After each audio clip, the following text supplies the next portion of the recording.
जानिए महाभारत युद्ध के 18 दिनों में किस दिन क्या हुआ था। पहला दिन। युद्ध के पहले दिन पांडव पक्ष को भारी हानि हुई थी। विराट नरेश के पुत्र उत्तर और श्वेत को शल्य और भीष्म ने मार दिया था। भीष्म ने पांडवों के कई सैनिकों का वध कर दिया था। ये दिन कौरवों के लिए उत्साह बढ़ाने वाला और पांडवों के लिए निराशाजनक था। दूसरा दिन। दूसरे दिन पांडवों को अधिक नुकसान नहीं हुआ था। द्रोणाचार्य ने धृष्टद्युम्न को कई बार हराया। भीष्म ने अर्जुन और श्री कृष्ण को कई बार घायल किया। भीम ने हजारों कलिंग और निषाद मार गिराए। अर्जुन ने भीष्म को रोके रखा। तीसरा दिन। तीसरे दिन भीम ने घटोत्कच के साथ मिलकर दुर्योधन की सेना को युद्ध से भगा दिया था। इसके बाद भीष्म भीषण संहार मचा देते हैं। श्री कृष्ण अर्जुन को भीष्म का वध करने के लिए कहते हैं, लेकिन अर्जुन उत्साह से युद्ध नहीं कर पाते हैं, जिससे श्री कृष्ण स्वयं ही भीष्म को मारने के लिए दौड़ पड़ते हैं। तब अर्जुन उन्हें भरोसा दिलाते हैं कि वे पूरे उत्साह से युद्ध लड़ेंगे। चौथा दिन। इस दिन कौरवों अर्जुन को रोक नहीं सके। भीम ने कौरव सेना में हाहाकार मचा दिया। दुर्योधन ने अपनी गज सेना भीम को मारने के लिए भेजी, लेकिन घटोत्कच के साथ मिलकर भीम ने उन सबको मार दिया। भीष्म से अर्जुन और भीम का भयंकर युद्ध हुआ। पांचवा दिन। युद्ध के पांचवें दिन भीष्म ने पांडव सेना में खलबली मचा दी। भीष्म को रोकने के लिए अर्जुन और भीम ने उनसे युद्ध किया। सात्यकी ने द्रोणाचार्य को रोके रखा। भीष्म ने सात्यकी को युद्ध से भागने के लिए मजबूर कर दिया। छठा दिन। इस दिन भी दोनों पक्षों के बीच भयंकर युद्ध हुआ। दुर्योधन क्रोधित होता रहा, लेकिन भीष्म उसे आश्वासन देते रहे और पांचाल सेना का संहार कर दिया। सातवां दिन। सातवें दिन अर्जुन कौरव सेना पर हावी हो जाता है। धृष्टद्युम्न दुर्योधन को युद्ध में हरा देता है। अर्जुन का पुत्र इरावन विंद और अनुविंद को हरा देता है। दिन के अंत में भीष्म पांडव सेना पर हावी हो जाते हैं। 8वां दिन। 8वें दिन भी भीष्म पांडव सेना पर हावी रहते हैं। भीम धृतराष्ट्र के 8 पुत्रों का वध कर देता है। राक्षस अम्बलुष अर्जुन पुत्र इरावान का वध कर देता है। घटोत्कच दुर्योधन को अपनी माया से प्रताड़ित करता है।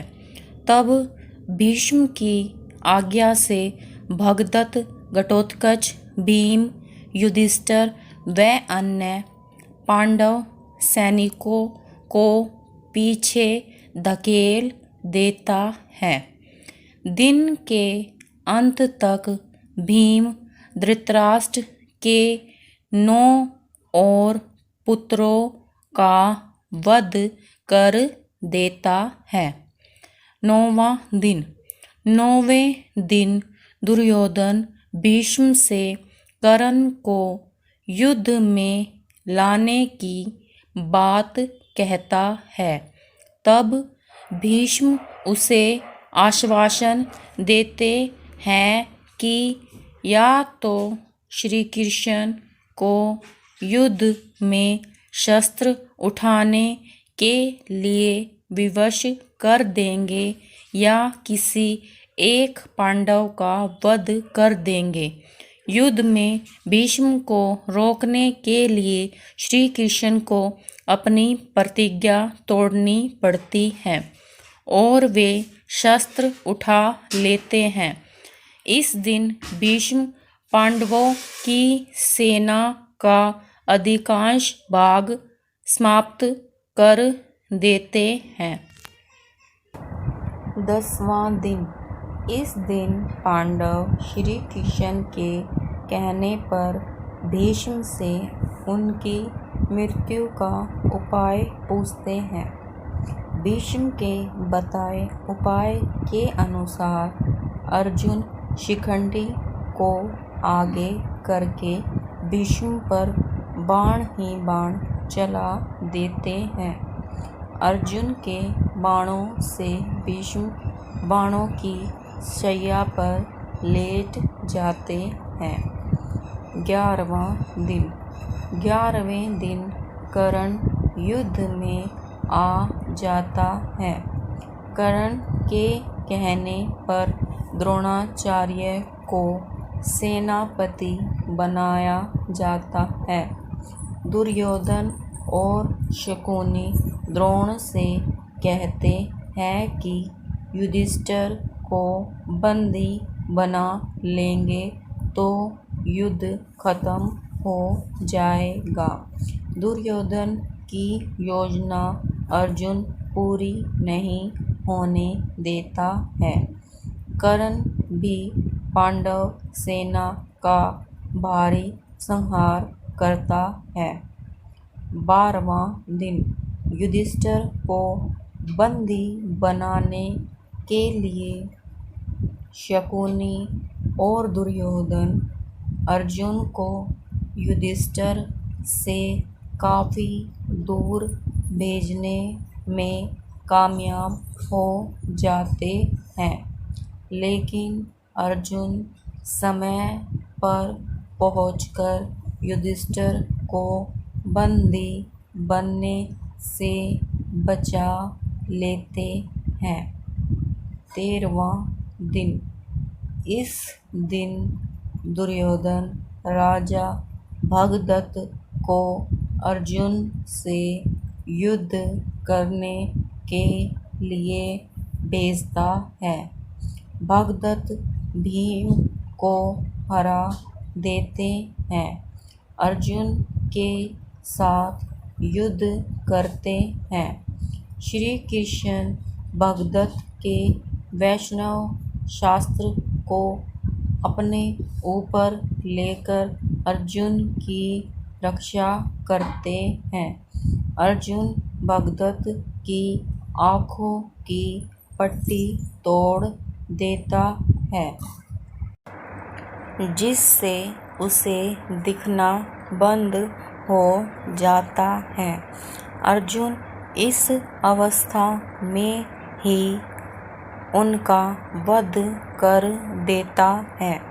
इसी दिन द्रोण युधिष्ठिर के लिए चक्रव्यूह रचते हैं, जिसे केवल अभिमन्यु तोड़ना जानता था, लेकिन निकलना नहीं जानता था। युधिष्ठिर भीम आदि को अभिमन्यु के साथ भेजता है, लेकिन चक्रव्यूह के द्वार पर जयद्रथ सभी को रोक देता है। केवल अभिमन्यु ही प्रवेश कर पाता है। वह अकेला ही सभी कौरवों से युद्ध करता है और मारा जाता है। पुत्र अभिमन्यु का अन्यायपूर्ण तरीके से वध हुआ देखकर अर्जुन अगले दिन जयद्रथ वध करने की प्रतिज्ञा ले लेता है और ऐसा न कर पाने पर अग्नि समाधि लेने को कह देता है। 14वां दिन अर्जुन की अग्नि समाधि वाली बात सुनकर कौरव जयद्रथ को बचाने की योजना बनाते हैं। द्रोण जयद्रथ को बचाने के लिए उसे सेना के पिछले भाग में छिपा देते हैं, लेकिन श्री कृष्ण द्वारा किए गए सूर्यास्त के कारण जयद्रथ बाहर आ जाता है और अर्जुन उसका वध कर देता है। इसी दिन द्रोण द्रुपद और विराट को मार देते हैं। 15वां दिन इस दिन पांडव छल से द्रोणाचार्य को अश्वत्थामा की मृत्यु का विश्वास दिला देते हैं, जिससे निराश होकर द्रोण समाधि ले लेते हैं। इस दशा में धृष्टद्युम्न द्रौपदी का सिर काटकर वध कर देता है। 16वां दिन इस दिन कर्ण को कौरव सेनापति बनाया जाता है। इस दिन पांडव सेना का भयंकर संहार करते हैं। कर्ण नकुल सहदेव को हरा देता है, लेकिन कुंती को दिए वचन के कारण उन्हें मारता नहीं है। भीम दुशासन का वध कर देता है और उसकी छाती का रक्त पीता है। 17वां दिन 17वें दिन कर्ण भीम और युधिष्ठिर को हरा देता है, लेकिन कुंती को दिए वचन के कारण उन्हें मारता नहीं है। युद्ध में कर्ण के रथ का पहिया भूमि में धंस जाता है। तब कर्ण पहिया निकालने के लिए नीचे उतरता है और उसी समय श्री कृष्ण के कहने पर अर्जुन कर्ण का वध कर देता है। फिर शल्य प्रधान सेनापति बने जिसे युधिष्ठिर मार देता है। 18वां दिन। इस दिन भीम दुर्योधन के बचे हुए सभी भाइयों को मार देता है। सहदेव शकुनी को मार देता है। अपनी पराजय मानकर दुर्योधन एक तालाब में छिप जाता है, लेकिन पांडव द्वारा ललकारे जाने पर वह भीम से गदा युद्ध करता है। तब भीम छल से दुर्योधन की जंघा पर प्रहार करता है। इससे दुर्योधन की मृत्यु हो जाती है। इस तरह पांडव विजयी होते हैं।